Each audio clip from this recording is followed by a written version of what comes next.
News में आप बार बार सुन रहे हो delimitation, women reservation, Lok Sabha seats increase, लेकिन एक्चुअल में हो क्या रहा है?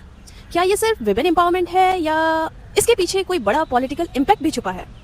आज मैं आपको बहुत ही सिंपल लैंग्वेज में बताऊंगी, स्टेप बाय स्टेप समझाऊंगी कि ये सब चल क्या रहा है। सबसे पहले डीलिमिटेशन क्या है? तो सिंपल लैंग्वेज में अगर समझे तो डीलिमिटेशन का मतलब है कंस्टिट्यूएंसीज का बाउंड्री रीड्रॉ करना। जैसे जहां पॉपुलेशन ज्यादा वहां ज्यादा सीट्स, जहां पॉपुलेशन कम वहां कंपैरेटिवली कम सीट्स, मतलब जितनी जनता उतनी रिप्रेजेंटेशन।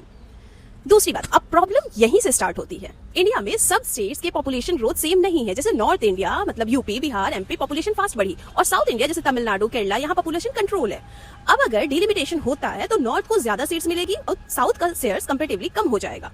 यहीं से पॉलिटिकल टेंशन स्टार्ट हो गई। लोकसभा सीट्स इंक्रीज का क्या सीन है? अभी फिलहाल 543 सीट्स है। फ्यूचर में प्लान क्या था? सीट्स को 700 से 800 तक बढ़ाया जा सकता। क्यों ऐसा? क्योंकि पॉपुलेशन बहुत बढ़ चुकी है, रिप्रेजेंटेशन इंप्रूव करना जरूरी है, लेकिन ये इंक्रीज भी पॉपुलेशन बेसिस पे होगा, मतलब नॉर्थ का इन्फ्लुएंस और बढ़ेगा। अब आता है वुमेन रिजर्वेशन का ट्विस्ट। गवर्नमेंट ने 2023 में लॉ पास किया था कि 33% सीट्स वुमेन के लिए रिजर्व। सुनने में परफेक्ट लगता है, लेकिन ये एक कंडीशन है। ये तभी इंप्लीमेंट होगा जब सेंसस होगा, डीलिमिटेशन होगा, मतलब विमेन रिजर्वेशन अभी अप्लाई नहीं हुआ है। अब समझते हैं एक्चुअल कंट्रोवर्सी क्या है, गवर्नमेंट क्या करना चाहती है। तो एक साथ ये गवर्नमेंट 3 काम करना चाहती है। पहला सीट बढ़ाना, दूसरा डीलिमिटेशन, तीसरा उस पर वुमेन रिजर्वेशन अप्लाई करना। सुनने में सही लगता है, अच्छा लगता है, लेकिन अपोजिशन का कहना है आप वुमेन एम्पावरमेंट के नाम पे पॉलिटिकल मैप चेंज कर रहे हैं। तो ये अपोज क्यों हो रहा है? मेन 3 रीजन है, south versus north issue.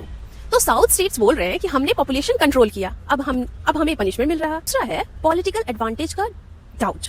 Reality ये है कि कुछ पार्टीज का बेस जैसे बीजेपी नॉर्थ में स्ट्रांग है, तो अगर नॉर्थ की सीट बढ़ती है उनका इनडायरेक्ट एडवांटेज हो सकता है। तीसरी, वुमेन रिजर्वेशन डिले हो। अपोजिशन बोलता है अगर आप सीरियस हो वुमेन एम्पावरमेंट पे तो अभी इंप्लीमेंट करो ना, क्यों डिलिमिटेशन का wait?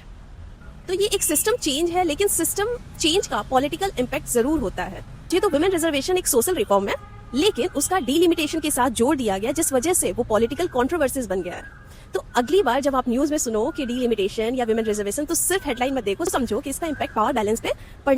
So you can also give your views in the comment box. Till then take care, bye bye.